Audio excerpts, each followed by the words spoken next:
Hello, everyone, and not good morning, but welcome to tonight's.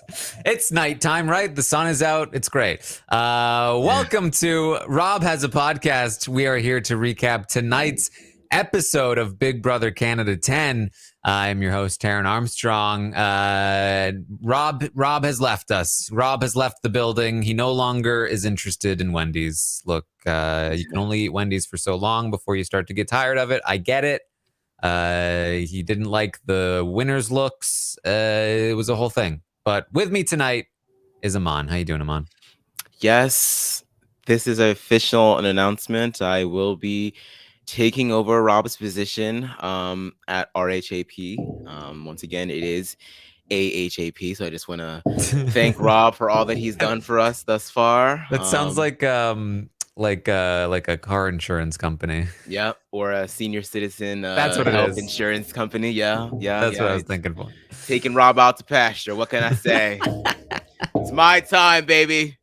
No, I'm just kidding. But yeah, thank you so much for having me. Glad to be back once again. I need to stop banging this on the damn desk because every time I'm on the damn update or recap, I always watch them back sometimes, and it's always me making noises with my mic. It's such. You gotta get a new arm. You gotta get an arm that won't transfer the noises. Yeah, like what do you like? I need because this is. I mean, don't get me wrong. Rob gave this to me, and I appreciate it. It's lovely, but it is quite noisy. It's a noisy arm. Yeah, we'll make it happen. We are here to talk about tonight's episode. It was the Monday night episode. It was on at 7 p.m. Eastern. When I was streaming on Twitch, somebody came into the chat at about 8 p.m. Eastern and was like, "Oh, damn it. It was on at 7, wasn't it?" Like, yep, they did that to us. They had it on at 8 for multiple weeks, and then they changed it to 7, and now it's on at 7. So, we're here tonight. It's 8 p.m. ish Eastern now, and we will be talking about tonight's episode. I will say, you guys wanted us all, production, Arissa, you wanted us to be evangelists for your show, and I have been, but it is making it really hard for me to tell all of these people to watch this show at different times. 3 nights a week is already one thing, but 3 nights a week on separate times, it's like, what's going on? Come on. Like, let's get one set schedule. I mean, this happens every year, but if you're not used to it, you're just like, like what? Like, what do I do? So I'm glad that from here on out, it is 7, 7, 8. Yes. Right? Or 7, 7, 8. Yeah, yes. 7, 7, 8. 7, 7, 8. Well, I did think tonight was it was a good episode. I enjoyed it. I thought that I actually thought that it was very good, and especially coming off the back of, I think, a series of fairly disappointing Monday episodes where a lot of the airtime had been spent on pointless, who will I nominate conversations. I thought that this episode was. It felt like it was edited by a person who knows the show and what's happening and what's important. Yeah, the editors were like, we just hope we don't disappoint Taran. They just want to make sure that everything is told in a concise and clear manner, straight to the point. What happened on feeds is what you will get on the show. Yeah, culture is changing. Culture is shifting. It's a beautiful thing to watch. I'm very impressed. And I thought it was a pretty fun episode as well. There's a lot of there's some drama here. Mm-hmm. We had some legends show up. Yeah, the Pax Bros. Yeah. But chump.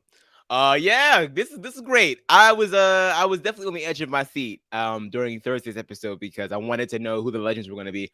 Obviously, we were going to be spoiled eventually because they were going to be able to, talk about it on the feeds afterwards, which kind of did take the air out of it for me.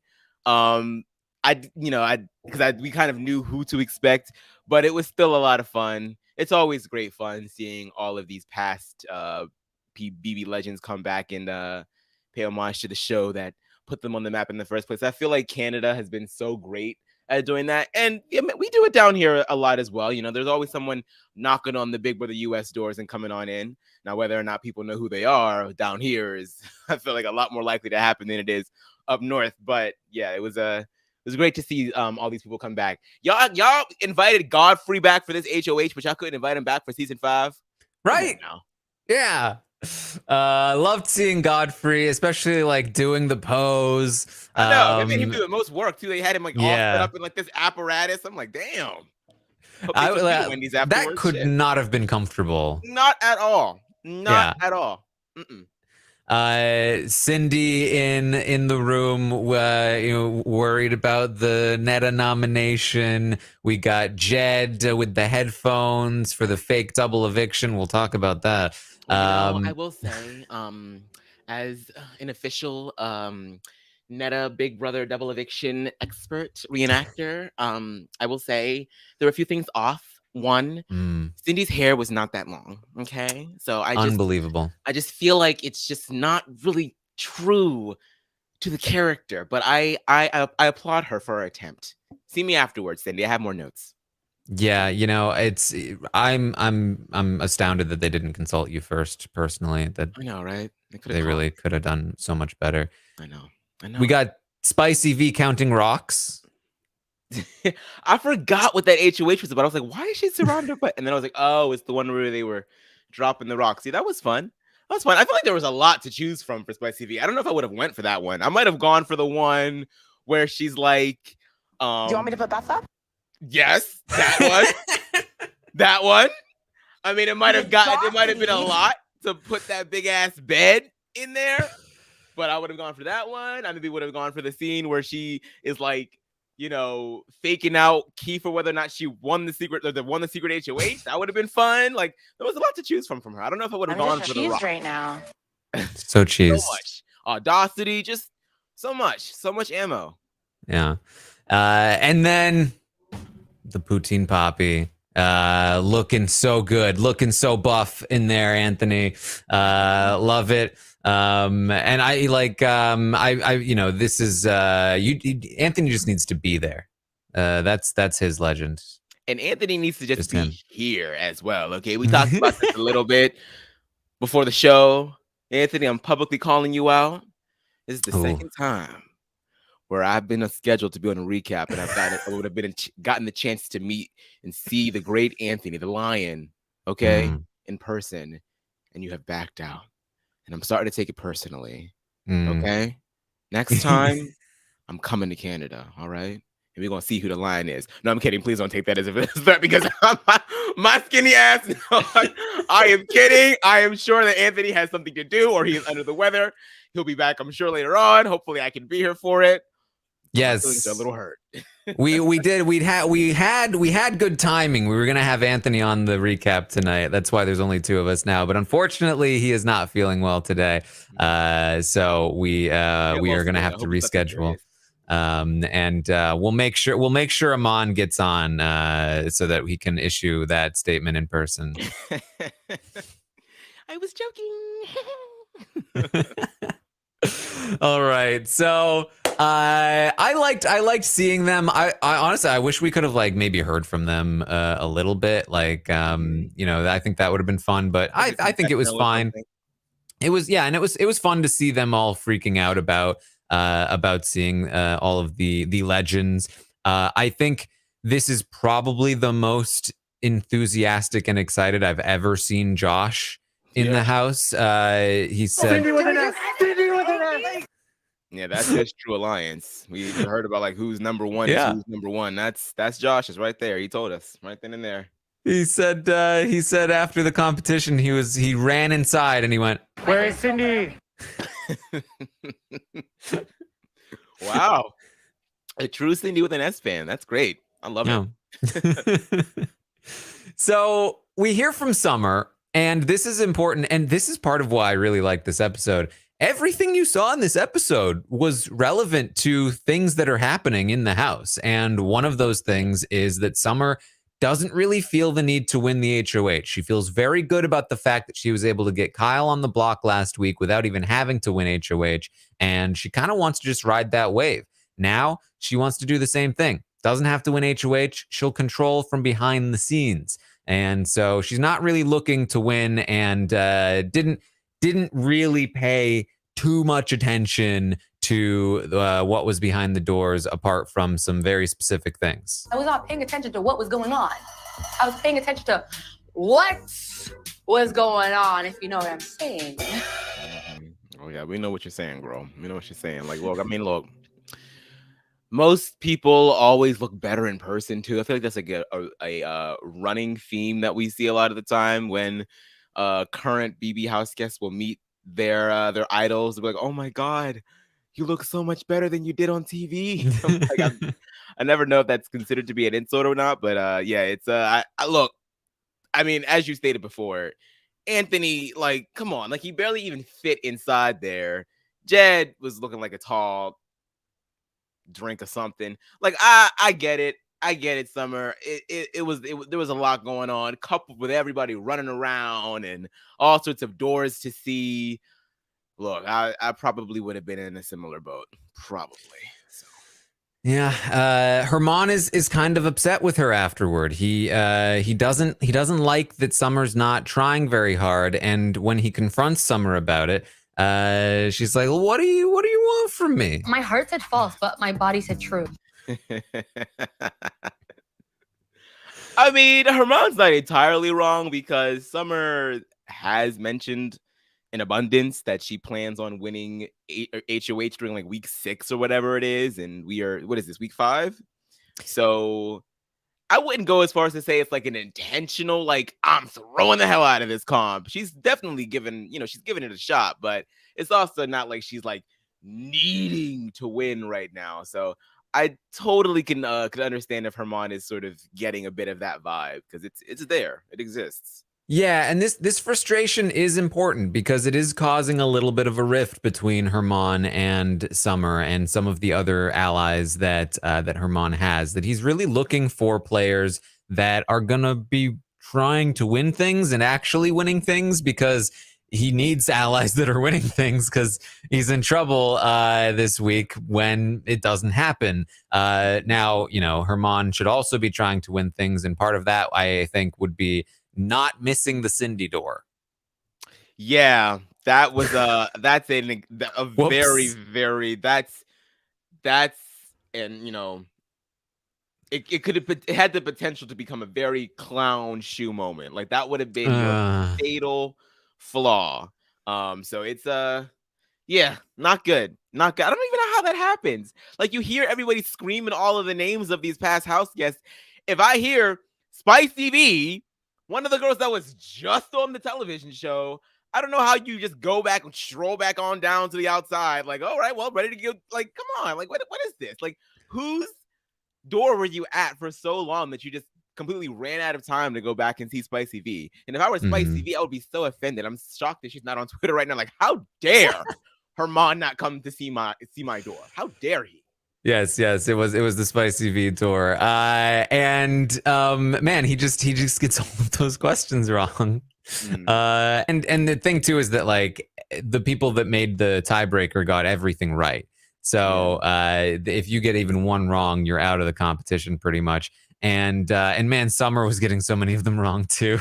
Yeah, Summer was she was not there. Her brain said false and her answers were false. Okay, my heart said false, but my body said true. Yeah, it wasn't happening. Not this time, sis. Yeah. So Jess is gonna take it with the amount of balloons in that first veto competition. There it is. Jess has the win here for the HoH, and now people are gonna have to talk to them. This is like high school. Nobody wanted to talk to them, but now they're gonna set up some comfy seats. They're gonna lay some trays out, and hopefully people will have to now come sit at their table and converse. Yeah, I mean, not to psychoanalyze Jess too much here, but I mean, we saw a lot of this in this episode, and we sort of seen this behavior manifest throughout the week. But they are really wearing this badge of honor for being the nerd of the house. They've really fallen into this role, and we'll never really know the exact minutia behind why they ended up on the block with Herman as HoH in week 1 and how much of it had to do with them sort of just not being socially aware and missing certain social cues and things of that nature. But it seems like once that happened, it's just been, as we've been talking about for the past 4 weeks, it's just been a constant game of defense and catch up. And I feel like in a way they are sort of comfortable with having this cross to bear. It felt very much like, I am the nerd and now it is my time to shine. And I was like, I feel like part of this is also you, Jess. Like, I don't know if this is entirely just the usual story of Revenge of the Nerds. I feel like bits of your social game are to blame as well for this. So I just found that it was very interesting that they really drove that point home throughout all of their DR sessions this episode. Yeah, I mean, it's a valid point that, the HoH means that they're going to have an opportunity to talk game with a lot of people. But it's not a substitute for a social game. Like, you also have to be able to make people feel comfortable and make people feel like they want to work with you, using the the sort of foundation of being the HoH to jump off from that. So once you get them at your table, you've got to get them to a point where they're not dying to leave, as Kyle learned, right? So we'll see how that goes for Jess. Kevin tells us that this is great for him. This is great for him because he's Jess's number one, but I'm Jess's number one. Jess is not my number one, but this week I'm certainly pretending, and I'm going to be up there in the HoH room pulling the strings. Yeah. Oof. Yeah. I mean, like, look, Kevin came into this all prepared to be this villain, this slimy, smarmy character, and then he wound up in like a bit of hot water, and then he had to deal with Beth being on his back, and then he started acting all weird, and just like his game was just sort of like up in the air for the past couple of weeks. But now that Jess, somebody that he feels completely comfortable with, is in power, now he's back in the DR being like, yeah, like, I'm going to be the villain of the season. Yes, I'm a bad boy. A bad boy. I'm like, all right, Kev. All right, fine. You know what? I'll give it to you. You're getting your moment. It's lots of fun. Now let's see what you can do with this week. Yeah, and I mean, here's the thing. He's not lying in this moment. He is Jess's number one, and Jess is not his number one, and he has pretty much called the shots on this HoH enough to get what he wants through so far. And he really is kind of doing a number on Jess to the point where when he tells Helena about it, he's like, it's kind of effed up. I've got Jess. If you're wondering who Kevin's real number one is, we believe it to be Helena. It's not spoilers or anything. The thing that Kevin has been doing in the diary room when he votes is his Helena final two thing. So that is I don't think that's been on the show at all yet, but something to keep in mind as you watch the episodes. I'm sure it'll come into play at some point. But that's who Kevin is actually loyal to at this time. If Kevin's actually loyal to anyone, but the person he's working the most closely with. But they're doing a very good job of hiding it to the point where the show barely even has anything to use. I barely even remember that it's a thing until it gets brought up. So yeah, I would say that mission accomplished, definitely. And I'm sure we'll see it. If Kevin ever were to come into power, or if Helena were to come into power, or if a vote happens to come down to the two of them. So we'll see. Maybe. And that's, again, like, this is huge because Kevin has been doing a lot of influencing over Jess's HoH. So getting this diary room line and getting the scene of him suggesting the nomination, saying this is a very simple week, all very good stuff, very representative of Kevin's role in the week so far.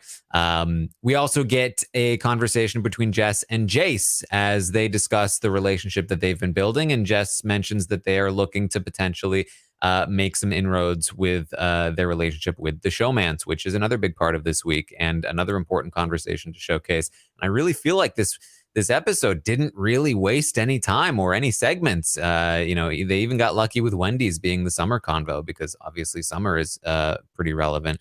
So again, good stuff here. Yeah, I mean, after Kyle left, the game a second portion of this game, I think, really did start. I think Kyle's HoH was a great punctuation mark, and it did sort of lay the groundwork for a lot of what we are beginning to see now, and how the house is beginning to divide itself in like 3 ways, I would say. And yeah, Gino, Jace, Marty, and Jess has been a thing that is, ooh, lights are turning off. Oh no. It's getting darker. Getting darker. It's become a thing that is sort of be getting a little bit more traction as time goes. And Jess, of course, any 4 of them winning HoH, you probably would have seen this happen regardless. So yeah, Jess winning HoH was like the perfect breeding ground for this little 4-way thing to start to sprout its wings. Yes, and it's primarily built on the relationship with Jess and Jace. Gino is not nearly as close with Jess as Jace is, as you know, was evidenced by the fact that Gino put Jess on the block last week. But you know, they are trying to build something here, and this is partly why they are not going to be putting Gino or Jace on the block, despite the fact that that is what a lot of people are going to be pitching them. So Jess instead is gonna have a conversation with Herman. That Herman is like, all right, time to do my due diligence. Time to put in the work. And this is what I love about Herman. He's always willing to put in the work, even when it's fruitless, even when it's not gonna work. He's still gonna try, because sometimes it does. And in quite the reversal from one of the first episodes of the season, where Herman is HoH and Jess is sitting on the other side and they're talking about olive branches, we are now back in the HoH room. They're sitting in opposite positions, and more talk of olive branches. At this point, it's just like, can we move past olives, please? Yes, we can. Let's talk about onions. Let's just talk about the entire food pyramid. You know, I'll start at the top with the sugar, you start at the bottom with the carbs, and we'll find our way in the middle with the veggies. Yeah, I mean, I agree. I love that Herman has been the one that we see constantly speaking to the camera, saying like, "Oh, here we go. I'm not gonna want to do this, but I got to do this." And he was right. I mean, I think he knew in his gut that this wasn't going to be great. And Jess is right. Herman has been consistently saying their name, and it's really sort of bottom line, cut and dry. I think with the way that the house is also sort of beginning to divide itself, it just makes even more sense in Jess's head to put him up.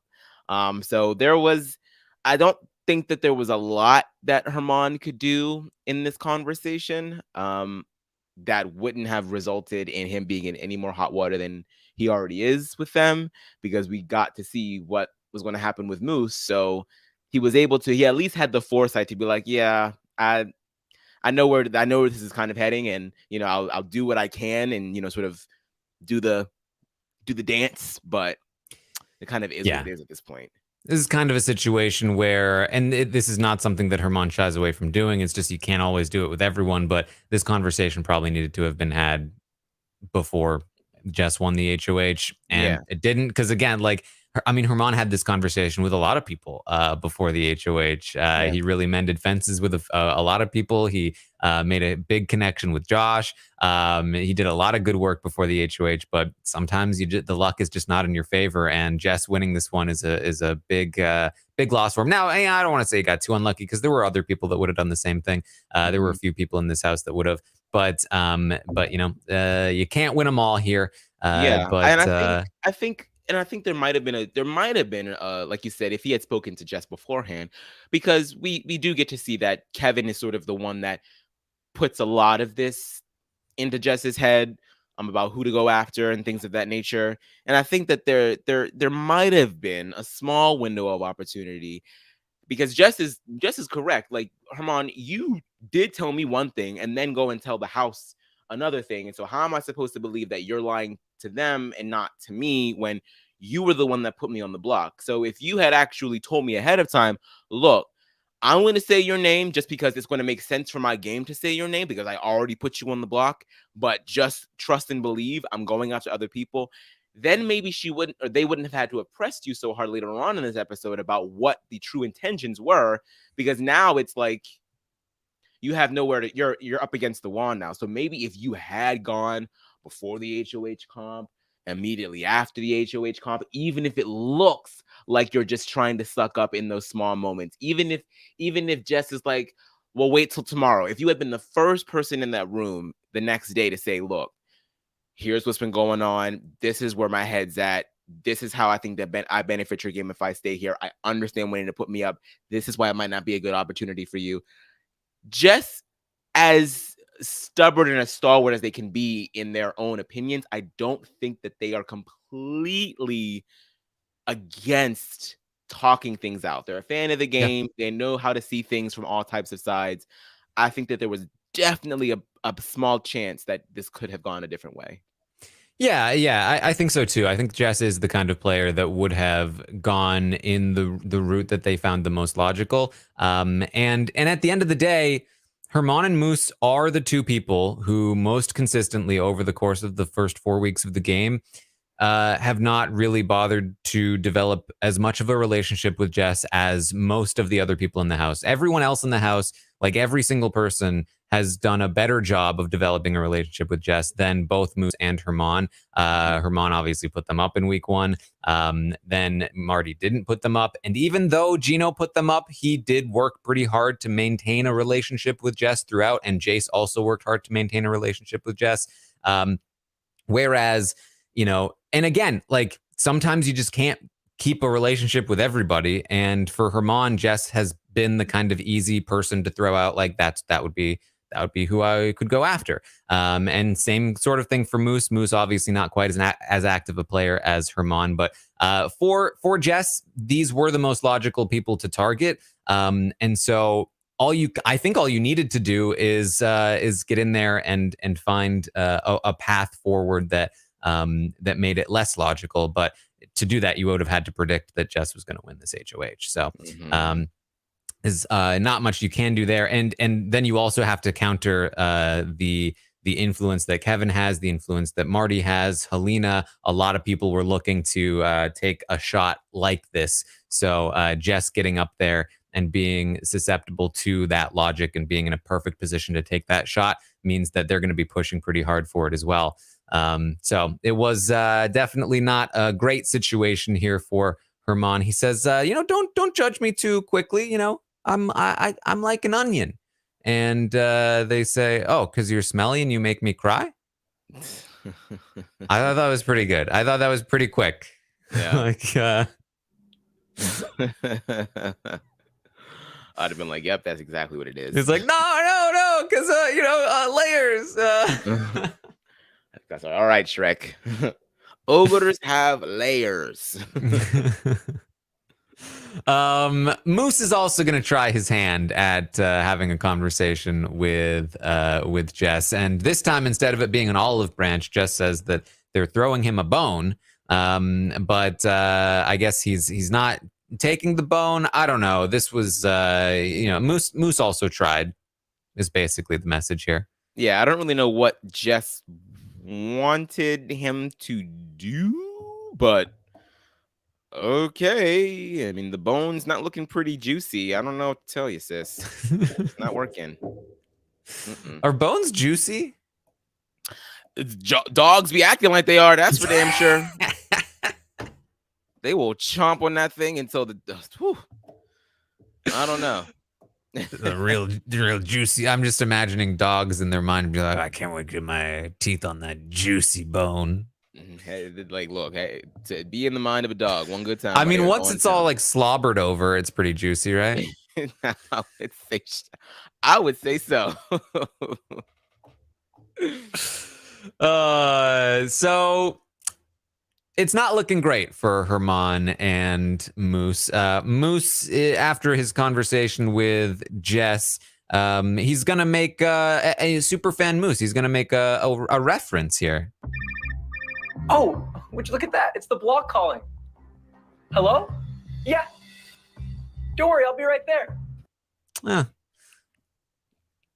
Because we know he knows who Dr. Will is, right? I think it's time that we stop paying for the service of the phone in the DR. I'm a little tired of the Chilltown reemergences every season. It's a little annoying. But it's Moosey Poo, so I'll give him a slide. Yeah, I mean, for those that may have forgotten or don't know, that Moose has no idea. Moose has never seen like a second of this show, so he just stumbled upon the doctor's thing here. Mhm. He also like they put the sound in for him, which is way worse than bring bring. Yeah. It's like production's really just hamming it up at this point. Yeah. Yeah, it reminds me of how casting told DX that he was going to be the next Dr. Will, and he had no idea who that was. And then I picked him in the draft. And then I feel like they probably felt the same way about Moose here in Canada. They were like, he's going to be like a Dr. Will type. And I picked him in the draft. And I also didn't know that he didn't know the show. It's just all happening to me again. I mean, it's it might not be out of the realm of possibility he has some sort of like giant comeback. He's not out of this yet. So maybe We'll see. there is hope yet. We'll see. Okay, so we're going to Wendy's. Summer is being taken to Wendy's. Jess chose Summer because of the conversation that they had with Kevin, that we saw in the episode, where Kevin mentioned that he felt like Summer was probably playing the best game right now, and so they felt like this was a good opportunity to have a conversation with Summer, try to get some information, try to see where the conversation can go, and so they go to Wendy's, and oh, look who's here! It's Nick. And he's got some advice. He says, "This is like your HoH is like a painting, like a piece of art. Like that do you want to do some light strokes to sort of like that you can fill in later, like, or do you want to make some bold strokes that are gonna set the tone for the rest?" I was, what? Do you wanna evict yourself again or not, Nick? Just answer me that. Like, what's going on? Well, yeah, which one is the? Can we put ourselves up on the block? Yeah, where's that at? Give me that advice. I want that. Give me that. I appreciate that he actually seemed to put some effort into this answer. As opposed to maybe some of the previous ones who were pretty generic. Yeah. But after Nick, Phil shows up, and Jess, who I'm sure is so excited to see the Pax Bros, has this response. Oops, that was very quiet, I felt. Let me just turn this. Let me just turn this up so that you can hear it. Jess had this response. Oh my God, both of you. Oh my God, both of you, fun. Yeah, that's what everybody would say to me and my twin sister whenever we'd walk in the room at like 10 years old. Oh my God, the both of you, siblings, woo! Package deal, baby. Yeah. And then they say in the DR too, The Pax Bros to get 2 messages for the price of 1 is pretty awesome. Yeah, but I think they'd beg to differ when they had to split that grand prize money, but it is what it is. How serious is Jess with these statements? How are we giving it like 20%? I don't know. I was about to ask the same thing about the Pax Bros because they were like, "We're rooting for you." I was like, "Are you?" I want one of these HoHs to come on here and be like, "Well, I'll be honest with you. I didn't think you was gonna win this HoH, and quite frankly, I haven't really been rooting for you, but I'm glad you did. Like, good luck with the rest of the season. Give me one of those. I want some honesty. Enough of this Wendy's fluff. No wonder Rob left the Monday show. We need some more grit when it comes to this Wendy's stuff. Okay, come on now." Well, here's the thing though. Like, I feel like Jess, comes into Wendy's. I feel like the person that they're rooting for most of the time, these winners who are recording messages, they're not watching the show, so they probably are rooting for the person they gave a message to. Probably. Probably. You're not wrong about that. I think a lot of these alumni are constantly coming onto the timeline from time to time being like, okay, so I was doing this. So tell me what happened in this week of Big Brother. I haven't been watching Peace. Like, you said that last year, sis. You said that last week. So what's the tea? Tell me who to like. Tell me. It's like that copy and paste response on that you see everywhere online. Like, I'm not reading all that, so congratulations, or I'm sorry if that happened. Like, that's sort of like where they are at with this. Look, I said this to Josh Wigler during Celebrity Big Brother. Like, Big Brother Twitter is very easy. All you need to do is say something negative about the person that everyone hates, and occasionally say something positive about the person everybody loves. So all these Big Brother players, some of them have tapped into this. All they need to do is be like, so what's been happening on the feeds lately, guys? And what they're really asking for is, who should I make a mean tweet about, and who should I make a happy tweet about, so that I get lots of engagement? You know who was really good for that? Miss Rennie. It was like, oh, BB19, man. You didn't hear nothing from her for years. And then all of a sudden, she came out of the club in New Orleans being like, oh, that Paul figure just makes me nauseated. And then we get like 1,000 likes. I was like, where has she been? Like, everybody's living for it. That was like the best part of being Oh, I love Rennie. Oh, man. That Paul is inappropriate. It's just inappropriate. God, okay, so did you catch what they ordered? I think there was some more poutine that happened. I remember watching Summer eating poutine. I can't remember what Jess got, but yeah. And Jess's winner's look. What'd you think? The jacket. I literally don't even remember. They really like the jacket. I will say, I feel like of the winner's looks so far, I feel like it was probably the best one. Okay. Which isn't like saying like a lot, but I feel like I did think the jacket kind of worked for Jess. That might have been when I went to go get ice cream from the fridge, because I literally cannot picture what they were wearing.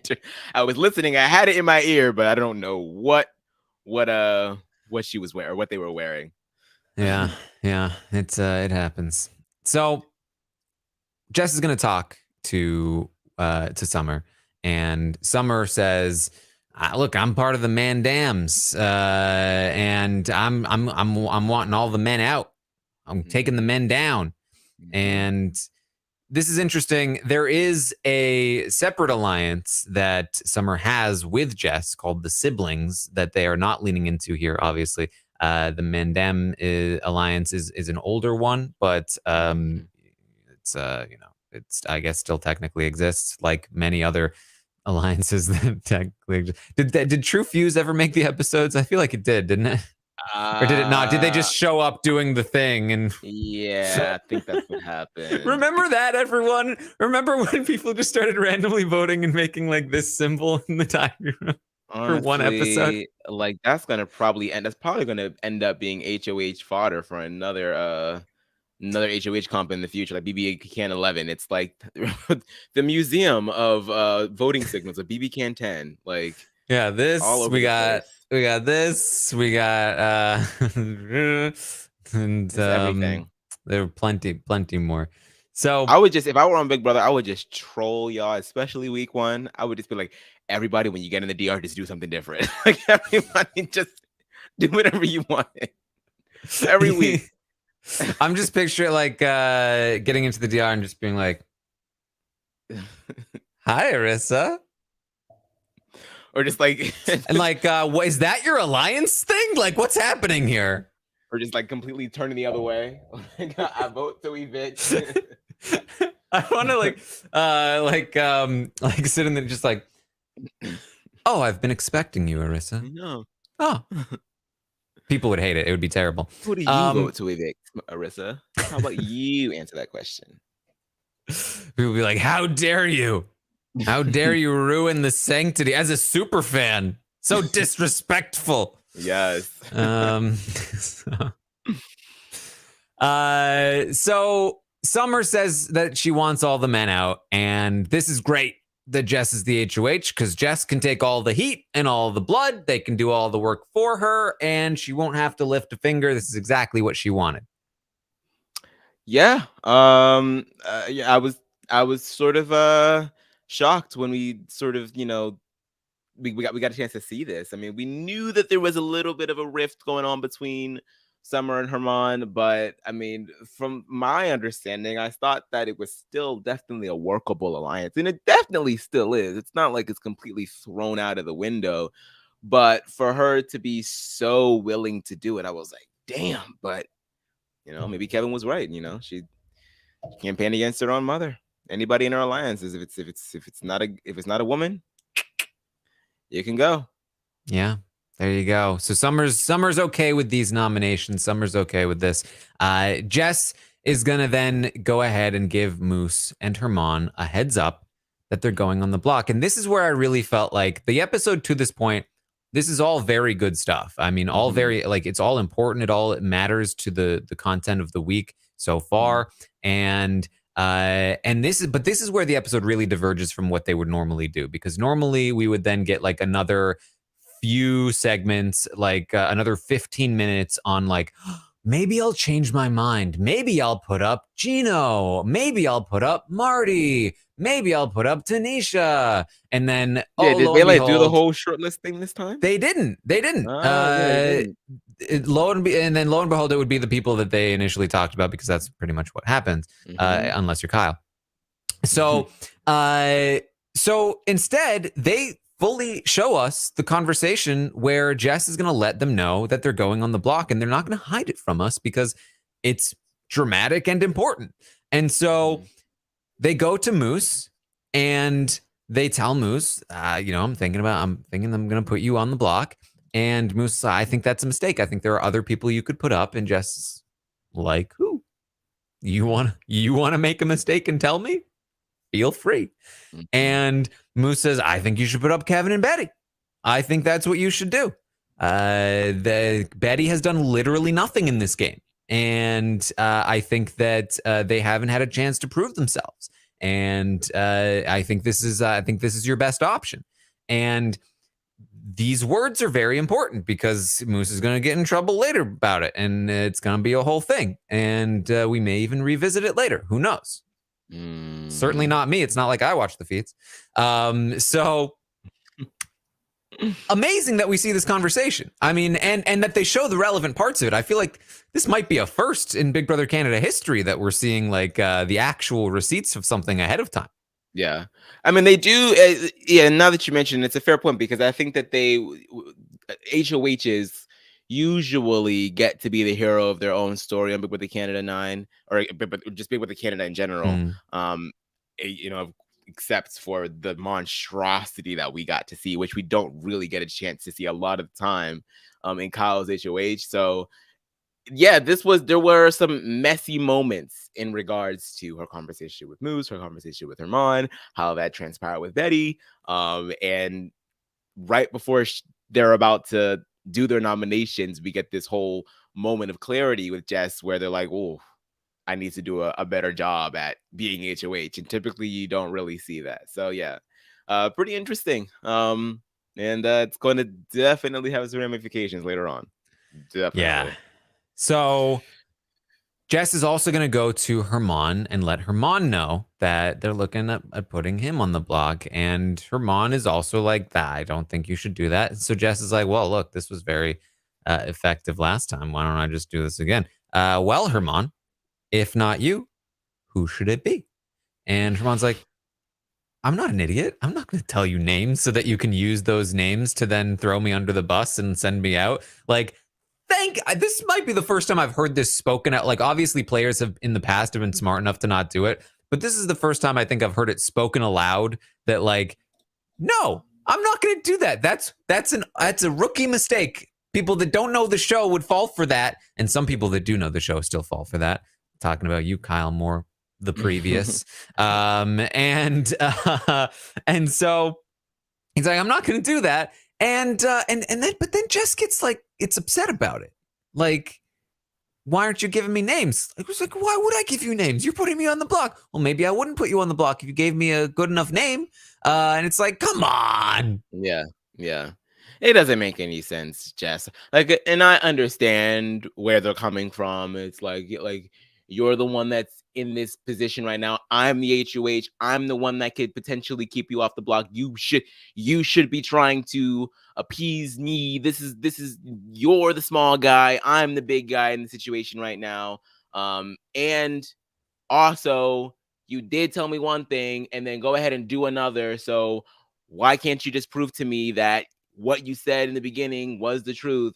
I get all that, but HOH does not mean that you get full access to everybody's games. It can mean that if you're good at being HOH, if you're good at, coaxing things out of people, but not everybody is like that. And I think Herman sort of laid out how far he was willing to go in the first conversation. Things are not going to change all of a sudden because you're going to put him on the block. If anything, that's only going to make him clam up even more. Granted, I liked what Mary had to say on the update the other day, and that, it's not exactly a bad thing to try because Moose just went ahead and did the exact opposite. So, kudos to you for trying to give it a shot. But honestly, I don't even know how much ammo would have been worth it at that point, because if you have all of these people trying to tell you to go after Herman anyway, it's probably likely that those are the people that Herman would name drop. So are you really gaining anything? You're going to put him up on the block, and all you're doing is furthering the discontent for Herman in the house anyway. So it really is a net zero gain here. So just put him on the block and call it a day. Here's what I think the response for Herman should have been, because I think that Herman would probably respond well to this. And this is, if they were able to make this response to Herman, they probably had a better relationship with Herman in the first place. But I think that Herman would respond well to, okay, if not you, then who? And Herman goes, I'm not going to tell you that so that you can use that to throw me under the bus. I think if Jess had been like, all right, it was worth a try though, right? I think he would have been like, yeah, good try. You know what I mean? Like, I feel like you could immediately resolve that tension. And you're still putting him on the block and everything, but there's no reason to get upset about the fact that he's not falling for the trick. Yeah. There's no purpose to it. And there, especially when you're the person who's in power right now. You should not be getting upset with the people that you are doing wrong to. Even if they've done wrong to you in the past, that doesn't mean that you are now fully justified in continuing to hit them while they're down. It's you need to be able to accept that with power comes great responsibility. All right. Yeah. Yes. Thank you, Peter Parker. Thank you, Peter Armstrong. It's just not good. And I think that they did not handle this the best way, because you're already making the bold move and putting up two big targets in the house. One of them is going to stay. We know this, right? So the least that you can do is placate one of them to the best of your ability. If Herman is going to be your target, then at least go and tell Moose, look, this is what's going on. I got to put you up because optics. Oh. And Herman is my true target. I don't want to see you go home. Hopefully we can build off of this. I know that you had this whole thing with Kyle the last time. That's not what I'm looking to. I'm not looking to, have you have the same experience on the block. When Kyle put you on the block, it was like, a 3-day trip in hell. When I put you on the block, it's really just a really easy week for you. So just enjoy it on the block. Just do this for me, and then we can ride off into the sunset next week. But no, you didn't do that. Not only did you have this admonishing tone with Herman and tell him why it's his fault that he's on the block, now you're going over to Betty and telling her exactly what Moose said about her. And now Moose has no reason to be happy with you. So now you have both people, one of which is going to stay. And it's Jess, this is the complete opposite of what for someone that was supposed to be, getting the revenge of the nerds. You're supposed to have a plan afterwards as well. We talk about this all the time. You need an escape plan for your HoH. Every single HoH, you need to lay the groundwork for the rest of the game, and you just sort of hell hath no fury, I guess. So, it is what it is. Yeah. So Moose is gonna run to Kevin and be like, "Oh my God, Kevin, I just said your name. I was put in a position. He's trying to do a pre-damage control, and this is a very funny segment. He's like, I'm trying now. I gotta run to Betty before Jess gets to her, and whoops, Jess got to Betty first." And that means that Jess is going to relay the conversation that they had with Moose. And Jess actually relays it pretty accurately here, at least in this portion of the conversation. Again, relevant later. But Betty's going to take this and be like, please don't, say anything to Moose. Betty sees Moose and she's like, I just couldn't help myself. Yeah. I saw Moose and I was just like, no, I gotta do it. Yeah. I mean, Betty has felt so insecure from jump about not being able to win competitions, and that was just the straw that broke the camel's back, I guess. I just, even though what she heard is not exactly what Moose said, and small spoiler, they do get a chance to hash it out later on, and Moose is very intentional with saying words matter. Words mean things, and I did not say what you thought I said. She took it that way and she went off, and I think a piece of it because Betty might deep down believe a little bit of what people are saying about her, because she hasn't been the best in comps. She didn't do the greatest in the HoH comp. She hasn't won any of the vetoes that she's been a part of. So it wouldn't be surprising if there's like a small piece of her that's like, damn, like I cannot get my social footing in this game. She got Kevin on her back. Like, it's just there's a lot going on with Betty right now. She's really going through it. So, and now she's got this like a whole secret power thing going. So it's just like she's a bunch of stuff going. Like, Betty is going through it. So she's just in a very volatile position right now. So I just love Betty. I just love Betty in every argument that Betty has, because you can't even really say that they're arguments, because nobody ever fights back with Betty. They always no. She's like, yeah, I don't want to talk to you. Don't say anything. Don't say anything. And it doesn't matter that they don't fight back, because Betty is perfectly capable of fighting both sides of the argument, like holding the argument entirely by herself. She just goes in, just hears like Moose said, you're doing literally nothing in the game. Okay, I won't say anything. The second she sees Moose. My alliance wasn't blown up. Yours was. Wasn't it? I'm not the one that's going on the block for the second time. You are. You watch the show, which I think you do. Yeah. And so she says. So don't pitch my name. That's rude. Okay. And I won't stand for it. Okay. Okay, cool. And I don't want to talk to you either. And I want to talk to you. Sorry. Don't be sorry. Just like, don't say my name unnecessarily. It just doesn't stop. Don't say anything.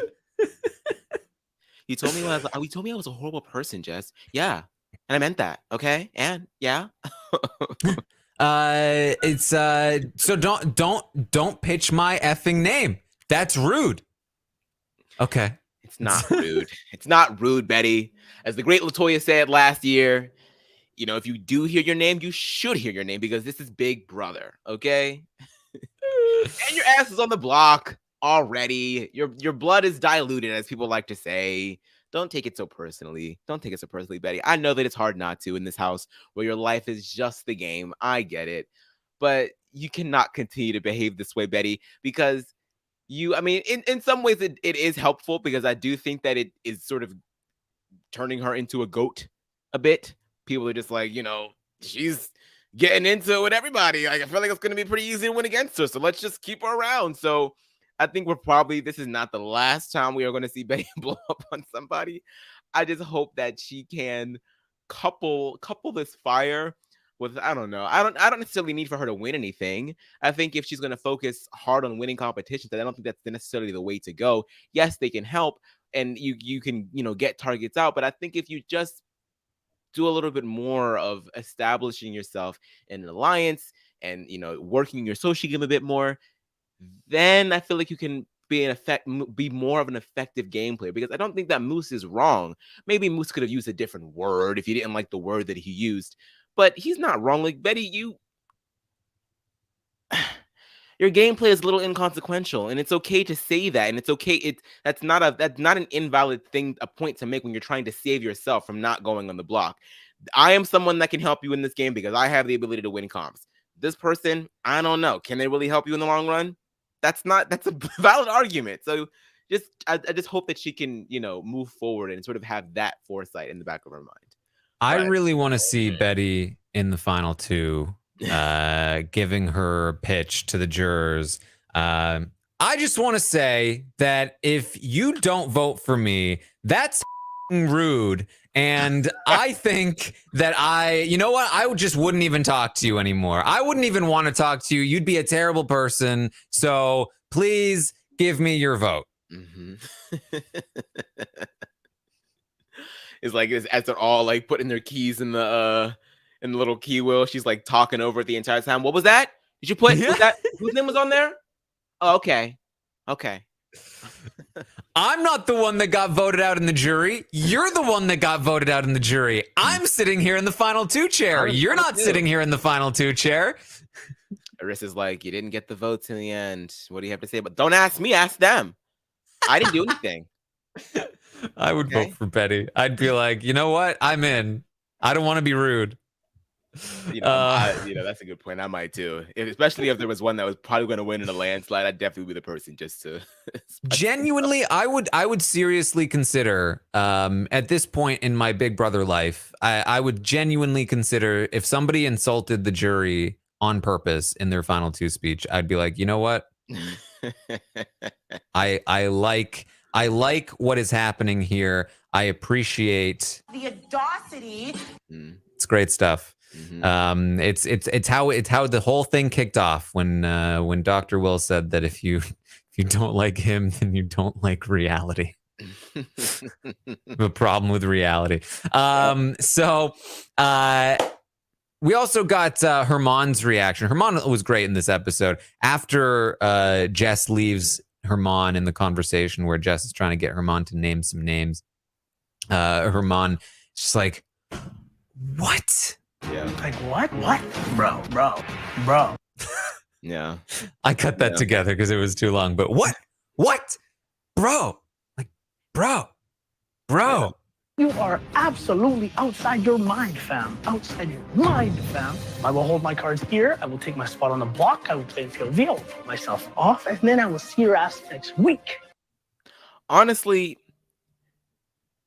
production, do not call him into the DR anymore. He's way better, yeah. Exactly. Just leave him out. Just have a camera feed on him as much as you can whenever he has these interactions. This is so much better than the scripted stuff that we get season after season. Just leave it at this. This is great. One thing about this conversation that was so I was just like, oh, just come on. It's like when they basically tell him, yeah, I'm gonna put you up. And he is sort of like, all right, well, thank you for letting me know. I'll just have to fight in this POV. And then they get up to leave. And they're like, okay, well, I guess that ends this then. And he's like, well, I'm not saying you have to leave. I'm just saying, it's like, Jess, you cannot. What did you expect him to do? Like, did you expect him to, did you want him to beg that wasn't going to happen? Like, you cannot be upset if someone is sort of like, all right, well, thanks. I appreciate it. And then you don't get to be the one that is like, all right, well, you are the one putting him on the block. You don't get to be the one that is upset about this. Come on. It's just so annoying. Yeah, and this is going to go right into the nomination ceremony. And I can't believe I forgot this. After Betty talks with Moose, and by the way, like, keep in mind how Moose is responding to all of this, because it's A, hilarious, and B, how Moose responds to conflict. So don't pitch my name. That's rude. Okay. And I won't stand for it. Okay. Okay, cool. And I don't want to talk to you either. That's all right. Don't be sorry. Just don't say my name unnecessarily. And then after she's done with him and she finally leaves, he just goes,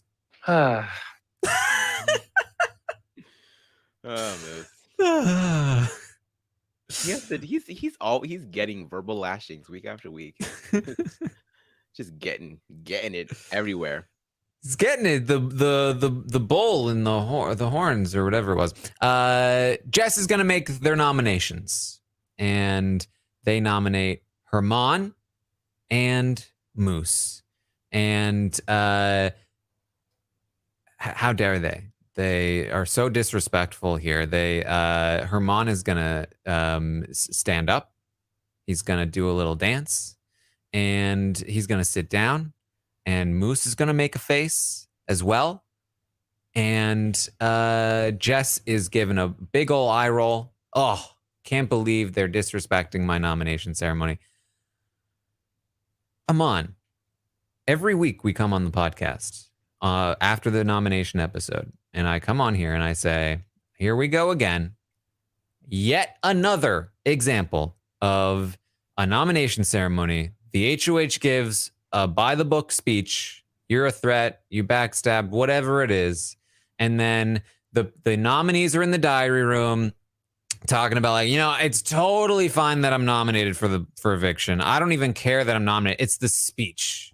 I can't believe they said that in their speech. This is the speech that I'm upset about. I'm not upset about the fact that I'm on the block. I'm upset about the speech. And it's like, no, you're not. You're upset about the fact that you're on the block.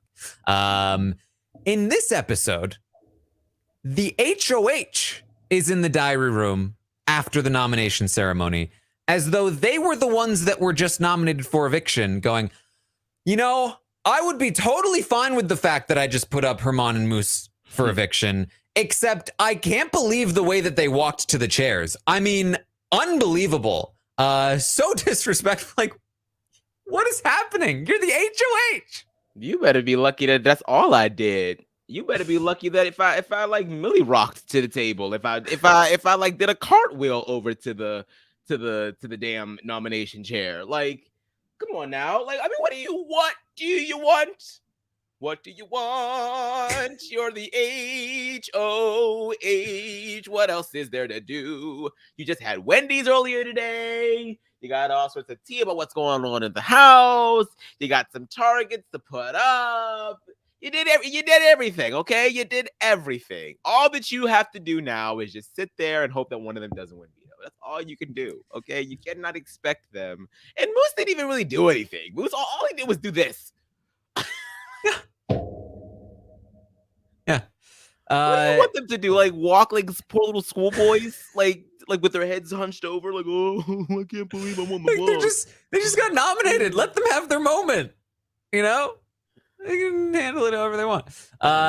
You get the sense that Jess is not used to being in a position of power. That like they just don't know like how to handle it, I guess. And that maybe they're just not used to it. I don't know. But whatever the case is, yeah. It's also like, she or they have been on the block so many times, and it's been such a tense experience for them, and felt like they've had to sort of like fight so much and be on the offensive, and I get it. And I guess this time around, they expected for Herman and Moose to react the same way and to feel like, to have the fear of God in them that they could go home. And I'm sure that that's there. Like, I think that both Herman and Moose know that there's a big possibility that they can go home. Moose is probably not going to be as, running around because it's already happened to him before and he was this close to going. And, Herman, he's just not that guy. Like, even if he is, on the inside screaming, he's not going to show it. So I'm sorry that people aren't reacting to the block the same way that you are. Responses may vary, check with your doctor. Like, I don't know what else you want. It just is what it is. So, yeah. So that's the episode, but we did get less an announcement and more like it felt like a reminder, but it wasn't told to us before. It was like, by the way, this next double eviction is not your average double eviction coming on Thursday. Like, hold on. First of all, it's a double eviction. I couldn't tell if Aman was if he was frozen or if he was just still making the face. I still don't know. He just moved. Arissa.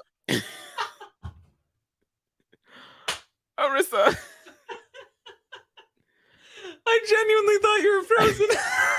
No, I was here the whole time. And that's exactly what I was doing when Orisa announced this. Orisa, darling, queen, what? What is going on? what? If a double eviction is like, we love those. We love doubles. We want to know what's going to happen. I mean, granted, if you're going to watch one show throughout the week, it's probably going to be the Thursday eviction, so you wouldn't have missed it. But what's going on? And I'm seeing people that are saying, so apparently back in season 4, this is what happened the last time when they did the fake double, is that she didn't announce it during the Thursday prior, or she waited until the middle of the week. So now I'm like, we don't talk about that. we don't talk about season 4. Season 4. So I mean, is that what's gonna happen? I'm like, they will. And also, is jury not starting? Are we getting a 7-person jury on a 16-person cast? Seems like it, right? Because this is going to be the 5th person evicted. So unless they start jury halfway through the double eviction, which is not, out of the realm of possibility. I think US has done that before, but it's starting to look that way, maybe. But you never know. It's not your average double eviction, so who knows? Maybe they fight for the shot to get into jury or something. I don't know. This could be anything. But my guess / hope is that this is nothing like that which will not be talked about from season 4, and it's more like the fake double eviction from season 9. Mostly because what happened in season 4 is that there was already like precedent for like there was a room that people were in and they were living in that room, and then when these people left, they went to that room. So it's for those that don't know, you're making me do this. You're sucking this out of me. I'm reliving trauma right now. But what happened is in the double eviction, 2 players were evicted as per usual. They then went to a room that people had been living in prior to them being in there, because one of those people ended up coming into the game. And right, I'm not messing that up, am I? I don't think so. I think no, I am messing that up. I think I'm sorry. That was season 2. And season 4. It just felt like the same room. So that I'm completely off about this. Anyway, they went into a room that was in the house, and they were watching feeds with no audio, but they spent the week in the room watching. This is because I blocked it from my memory. This is why I'm getting the details wrong. But they were locked in the room, and they were watching video feeds with no audio of the players in the house. They were comparing notes the whole time, and they were watching the players and who they were talking to and all that stuff, right? And so then one of them ends up coming back into the game with knowledge that they should absolutely not have. And literally the rest of, like, with that knowledge, they demolish the game of Mitch, and the rest of the season is really the Pax Bros winning their way to the end. And that's how we get the Pax Bros. Yeah. So, I mean, it's one of the least popular twists they've done. I think that last season people really enjoyed the fake double eviction and how that played out. I would imagine if they're going to pull from one of them, it would be season 9 rather than season 4. Yeah. But it might not be anything that we've seen before. Not your average double eviction. Kind of implies it's not something you've seen before, but who knows? Yeah, I don't know. Maybe it's like a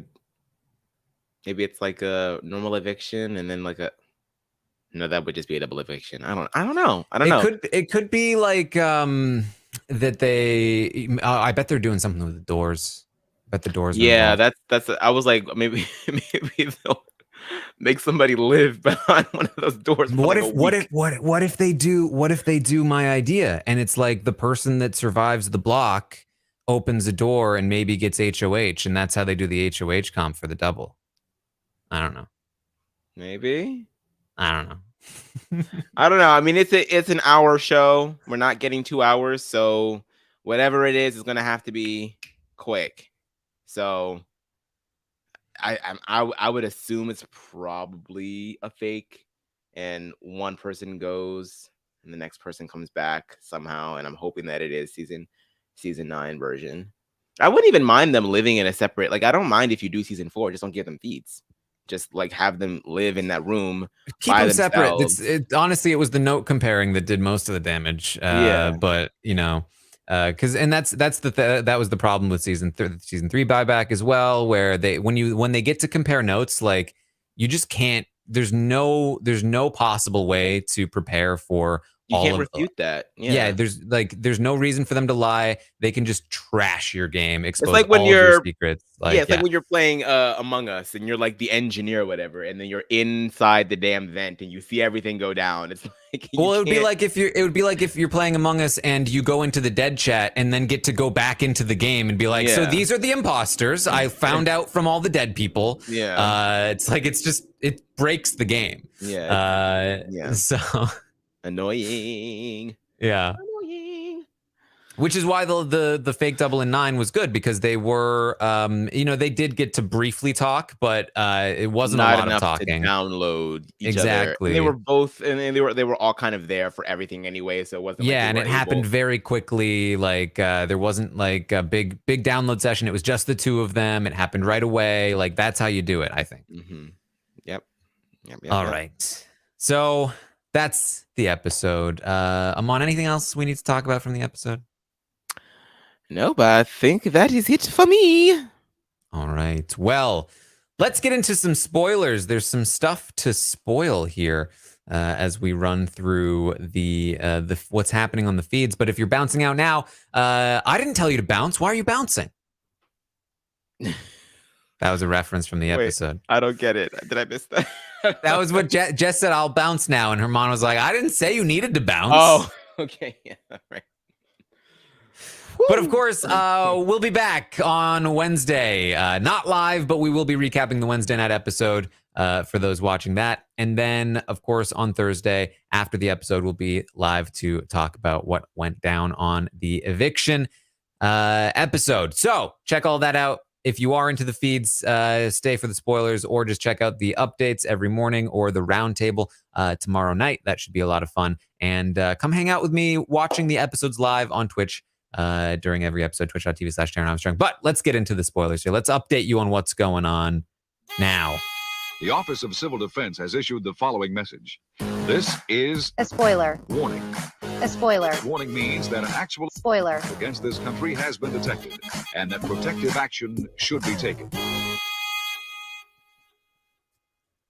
Okay. Here we go. Let's get into it. Herman and Moose on the block. They go to play the veto. And the winner of the veto is... I'm not called Stir the Pot Poppy for no reason. Boom! It's Herman. Herman wins the veto. There you go. A nominee winning the veto yet again, which means Jess is going to have to name a replacement. And this is causing all kinds of drama. Now... There's lots of details that we could get into, but if you want to get into them, just check out the live feed updates if you have not already. The point here is that with Herman taking himself off the block, the replacement nominee is Tanisha. That is the plan. Jess is going to kind of drag it out in terms of pretending like they're considering other options, but in reality, it was always Tanisha. And so the real question is, who are they actually going to target between Tanisha and Moose now that Tanisha is on the block? And I think we actually have some tentative information on that. It had been going a little bit back and forth. If you listened to the update this morning, you heard that there was a tentative plan to flip the votes on Tanisha, but then Moose and Jess got into it again a little bit. And Jess had kind of changed their mind a little bit, and the votes aren't like locked in necessarily. So take this with a grain of salt. Listen to tomorrow's update for full details. But from what I've been able to gather, the feeds have been down most of the day, which is why we don't have too much information. But from what I can gather, since the feeds came up after the episode, there is reason to believe that the plan to take out Tanisha is loosely in place. It's being talked about Kevin was talking to Gino about it. Jace was talking to Helena about it. With Jace and Gino and Kevin and Helena all on board, Marty is definitely on board. That's 5 votes. That's all they need. So not like set in stone by any means. It's 5 votes. You usually don't want to vote by such a slim margin. They were talking about, do they want to get Josh involved? There's still a lot of things that have to fall into place, but it seems like the momentum is kind of heading in this direction. Again, tentatively, and it may be Tanisha that ends up leaving this week. And you said Jess is on board with this as well? Jess seems to be on board with it as well as of right now, yes. Wow. I don't think we've heard from them, but I think we heard from Kevin saying that Jess was feeling that way, which might not be accurate, but that does seem to be the implication. But again, this is all tentative stuff just from being able to glance at what's happening. What a disastrous HoH that would be for them, in my opinion. Like, I mean, they're gonna have to build something, try to build something with Moose, I think. But they're also trying to the problem is that they're also trying to act like, or at least the previous plan had been that they're gonna be like, oh, my hands are now out of the jar. It's up to the house now who's gonna vote, and I have nothing to do with it. And they're kind of going to be like, oh, look at that. I'm so sorry. I really thought we had the votes, but the house betrayed us. And so now Tanisha's gone. And that could theoretically work. I think Jess has the benefit of being less connected to the voting block that will ultimately take Tanisha out. And if you are Summer and Herman and even Moose and Betty, are you really going to target Jess, who's kind of like not super valued on that side, or are you going to kind of go for the core of like Marty, Gino? Yeah, there's some reason to believe that there might be a bit of a shield there, but it's not a bit of a shield. But if the veto continues to get used, it's not solid by any means. It's not a great position to be in, especially when Jess has gotten into these very like unnecessary interactions with Moose and completely tarnished that relationship for no real good reason, and also has now soured the women, the siblings alliance that I mentioned before on them, and it's definitely not the HoH that they were hoping for. Yeah, and I think this would be an interesting move because I think it would reset the game once again, because now you have Herman, Summer looking at everybody else like, okay, so who were the people that we thought that we had? Summer and Herman and Betty, and who else would vote for Moose to go on that end? Is that just theoretically Josh? But it sounds like they might go to Josh and try to bring Josh in. They might also go to Herman and bring Herman in as well. I don't think that's out of the realm of possibility. And I mentioned this morning, but like if they approach Herman and they clearly have the votes already, I could easily see Herman jumping aboard and being like, I'm absolutely a part of this side. I'm with all of you. Herman has been part of what we saw in this episode. And this is why, like, I could go through the seeds of this episode and show you like why it's important on the feeds. Summer not wanting to win HoH, Herman being upset with Summer about not wanting to win HoH. Herman has been pitching to Gino, Marty, Jace, Jess, all of them, hey, we are the competitors in the house. I'm getting really frustrated with the people I'm working with who are not willing to win anything to help protect me. I want to work with people that are winning things. He's making a big push in that direction. And talking about taking T out of the game instead of Moose kind of fits that narrative a little bit, with Moose having won something, Tanisha not having won anything yet. And he could theoretically be like, yeah, I'm still on board because we're doing what we said, right? Mm-hmm. And I could easily see Herman trying to like slip in. I don't think he would actively want like Summer and Betty out at that point, but I think he would be like trying to be safe with the numbers and say, sorry, Summer and Betty. So I could see that. We also have all of the stuff with Jess and Moose causing issues there, but it's not looking great for Tanisha if this happens. And yeah, Josh is in an interesting spot too, where I don't know. Yeah. I don't know where Josh goes. He's been very quiet this week in terms of how he actually feels. It was interesting, actually. I forgot about this. Sorry, but He I was did mention that in this show. in the episode. He was like, "It's time for me to start drawing lines." He really wanted to win this HOH. I loved hearing that from him. This week has not played out like that at all. He has been lying very, very low to the point where people are starting to question him, as he said, and it's only getting worse. So I'm very curious to know how Josh handles all of this, assuming they let him in on the plan. Yeah. I've been thinking a lot about Josh, because it's getting to the point now where the game is going to continue to happen around you, and unless you do something, you either are going to end up in the same position that you're with Kyle and just end up on the block just because, or you get to the end and you have nothing really to show for it. Like, I do want to know, like, who do you give a crap about, Josh? Who do you care about? Because I just cannot figure it out. It's tricky. I would say Kevin, but the last time I saw Josh have a serious game talk with anyone was Kevin, but it was days ago. And since then he's just had these I would say mostly surface level kind of conversations. So, well, I don't know. We'll see. I would probably hedge a bet that Tanisha will indeed be the one to leave. Only it's starting to look that way, but yeah. If there's already such a narrative in the house about how she is just such this big, massive player. Moose is also sort of benefiting from the fact that he doesn't really have a solid alliance. There really aren't a lot of people that are going hard for Moose right now. So that just I love that.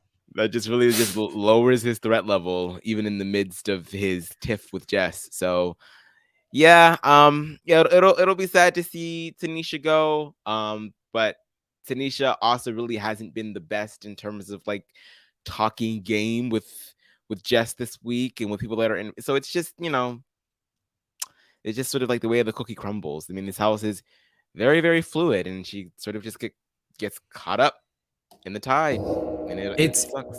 Yeah, it's wild. I mean, basically, Tanisha is in this spot where she had this perception of her circulate throughout the house. She never really caught on to the fact that it was happening, never had a chance to really correct it.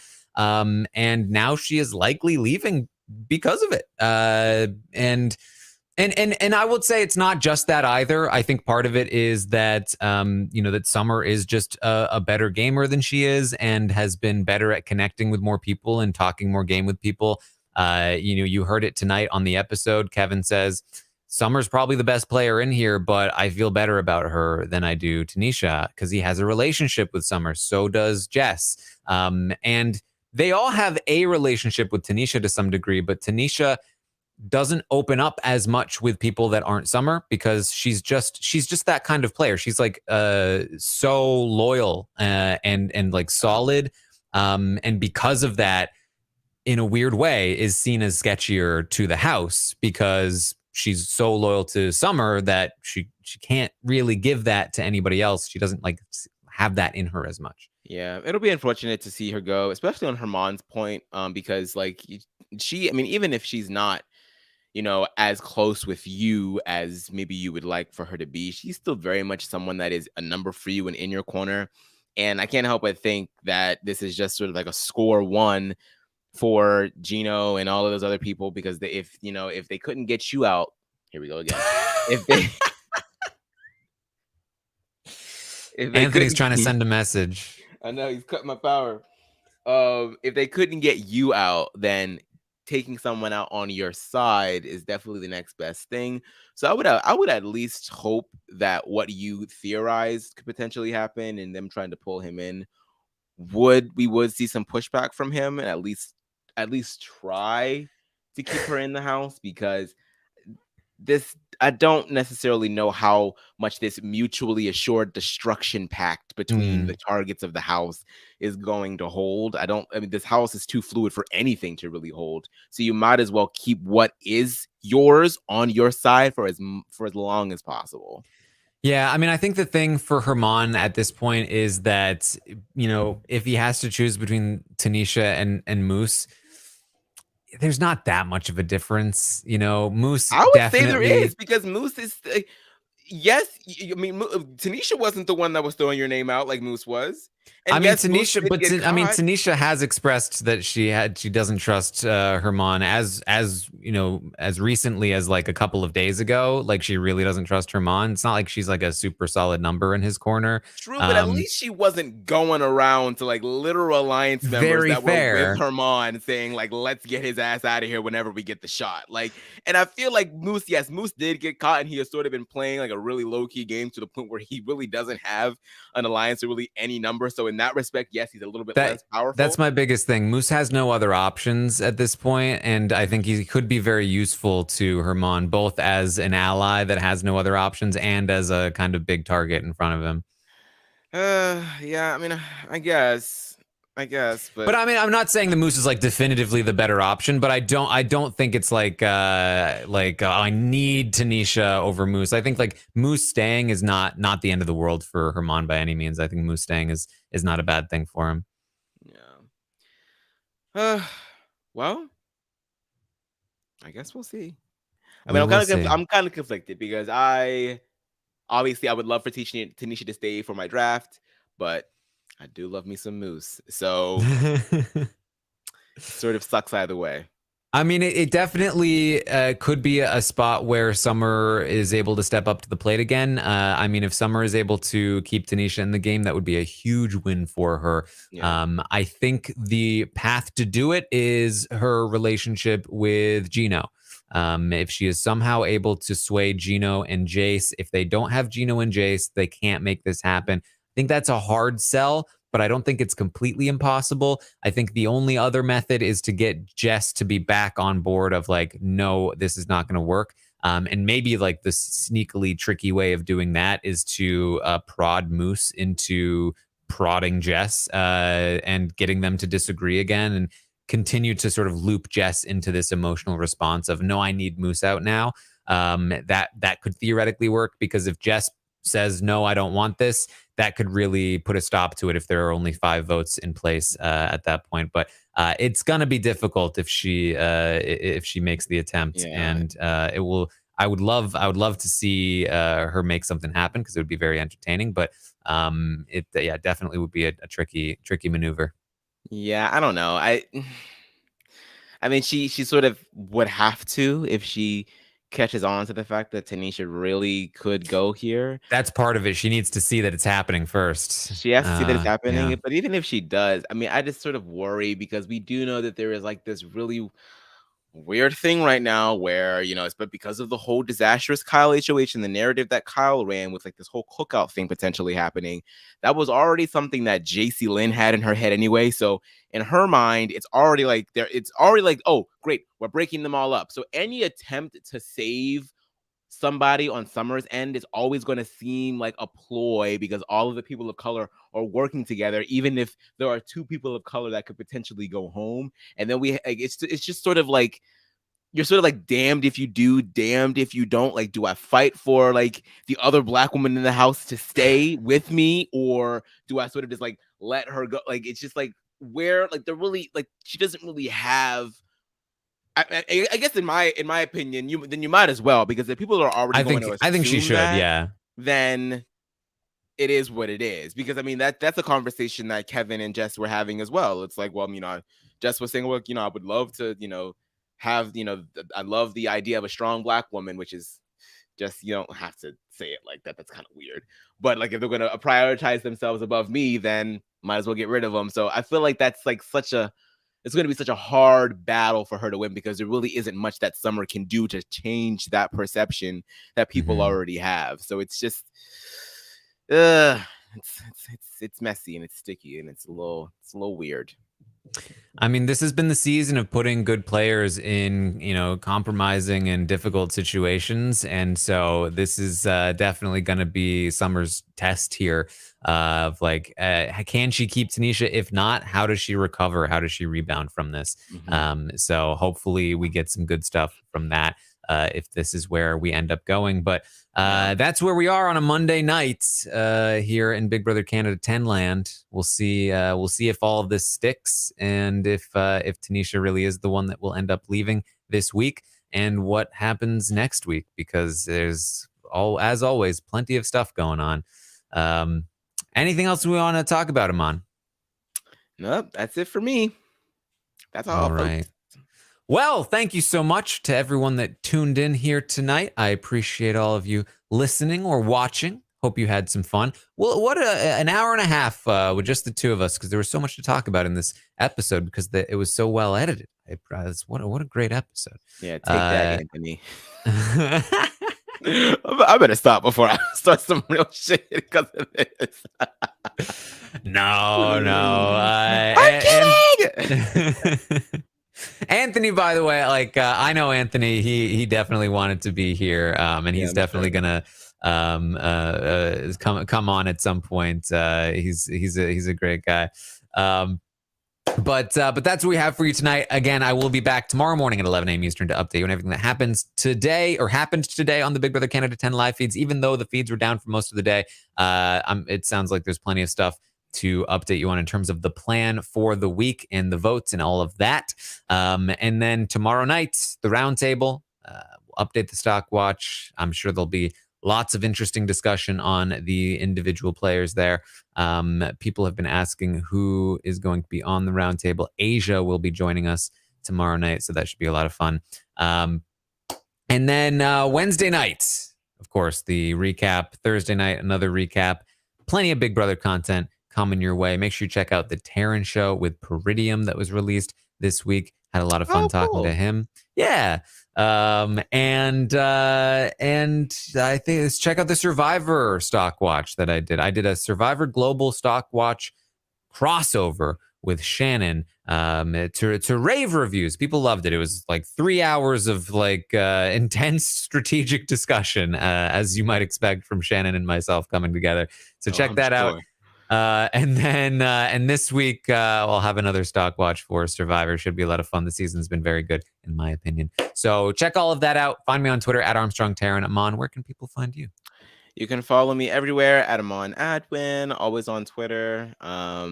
Getting back a little bit into the streaming. We just did some Goose Goose Duck yesterday. It was lots of fun. You can check me and Matt Logori over at the Choir Room on our Glee podcast. And that is it for now. All right. Well, thank you all for joining us. Drag Race. Sorry, forgot about Drag Race. Yeah. It's just been such a long season. Oh my God. What? Bro. Yes. I think an episode just dropped late last night, early today. So check that out with me and Beth and Liana. All right. Thank you all so much for joining us tonight.